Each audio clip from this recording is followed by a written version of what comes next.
El Niño காரணமாக சென்னையில் இந்த ஆண்டு வெயிலின் தாக்கம் அதிகமாக இருக்கும் என தகவல்கள் வெளியாகியுள்ளன. எல்னினோ என்றால் என்ன, அதனால் ஏற்படும் பாதிப்புகள் என்ன என்பது குறித்து இந்த செய்தி தொகுப்பில் பார்க்கலாம். 5 முதல் 10 ஆண்டுகளுக்கு ஒருமுறை ஏற்படும் எல்னினோ விளைவு என்பது உலகின் மிகப்பெரிய கடலான பசிபிக் பெருங்கடலின் மேற்பரப்பில் நிலவும் வெப்பநிலையின் ஏற்றத்தாழ்வை பொறுத்து கண்டறியப்படுகிறது. அவ்வாறு ஏற்றத்தாழ்வு ஏற்படும் போது உலகின் பல பகுதிகளில் இயற்கையாக நிலவும் பருவநிலைகளில் பெரிய மாற்றத்தை உருவாக்கி விடுகிறது. அதாவது மழை பெய்யாத பகுதிகளில் அதிக மழை பெய்ய செய்வதும், மழை பெய்யும் பகுதிகளில் வறட்சியை ஏற்பட செய்வதுமே எல்னினோவின் செயலாகும். இந்நிலையில் சென்னையில் இந்த ஆண்டு எல்னினோவால் வெயிலின் தாக்கம் அதிகரிக்க வாய்ப்புள்ளதாக தகவல்கள் வெளியாகியுள்ளன.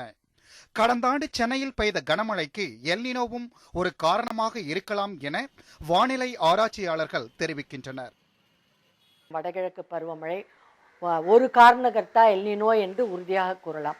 இந்த வரலாறு காணாத மழை 105% உயர்வாக இருந்தது தமிழ்நாட்டில்.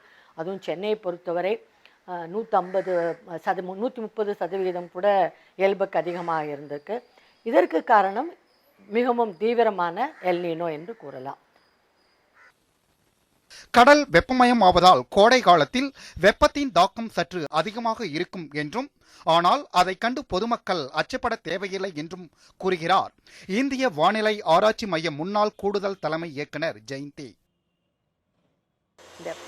கடல் வெப்பம் அடைவதனால் கோடையிலும் இன்னும் கடல் வெப்பநீர் அடைந்ததனால் கோடையும் கொஞ்சம் தாக்கம் இருக்கலாம். ஆனால் இந்த எல்னினோ நிகழ்வு 2015 ஆரம்பித்து இப்பொழுது முடியே அது நீடித்து கொண்டிருக்கிறதுனா என்ன, இந்த பசிபிக் மகாக்கடல் வெப்பம் அடைந்து கொண்டே இருக்கிறது. ஆனால் இப்பொழுது குறைய தொடங்கிவிட்டது. நியூட்ரல் கண்டிஷன், அதாவது உயரவும் இல்லை குறைவும் இல்லை, அந்த நிலையை நீடிக்கிறது.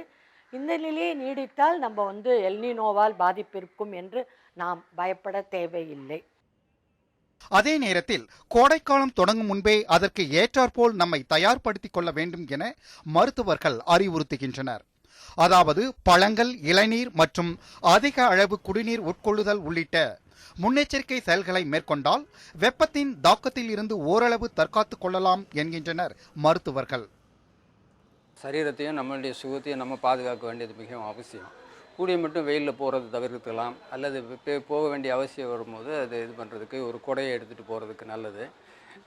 நமக்கு உடலில் நமக்கு அதாவது என்ன உட்கொள்ளலான்ற போது மேக்ஸிமம் தண்ணி எவ்வளோ குடிக்கணுமோ, சாதாரணமாக நமக்கு ஒரு 3 லிட்டர் தண்ணி குடிக்கிறதா இருந்தால் ஒரு நாளைக்கு, சம்மரில் நமக்கு ஒரு 5 லிட்டர் குடிச்சிக்கலாம், 6 லிட்டர் குடிச்சிக்கலாம். ஜூஸஸ் அதை சாப்பிட்றத அவாய்ட் பண்ணி நம்ம ஃப்ரெஷ் ஃப்ரூட்டாகவே சாப்பிட்றதுக்கு நல்லது. இளநீர் நல்லதாக இருக்கும்.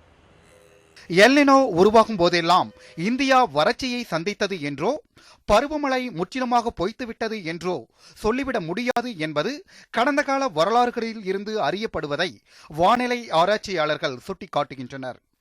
எல்னினோவினால் இந்த ஆண்டு வெப்பத்தின் தாக்கம் அதிகமாக இருக்கும் என்கிற தகவலால் அதிர்ச்சி அடைபவர்கள் இதனை நினைத்து சற்று ஆறுதல் அடையலாம். இயற்கையால் தீர்மானிக்கப்பட்டதை நாம் எந்த விதத்திலும் மாற்ற முடியாது. ஆனால் தகுந்த முன்னெச்சரிக்கை நடவடிக்கையில் ஈடுபட்டால் இயற்கையினால் ஏற்படும் சேதத்திலிருந்து நம்மை நாமே தற்காத்துக் கொள்ள முடியும். நியூஸ் 7 தமிழ் செய்திகளுக்காக ஒளிப்பதிவாளர் ராஜேஸ்வரன், விக்னேஷ்.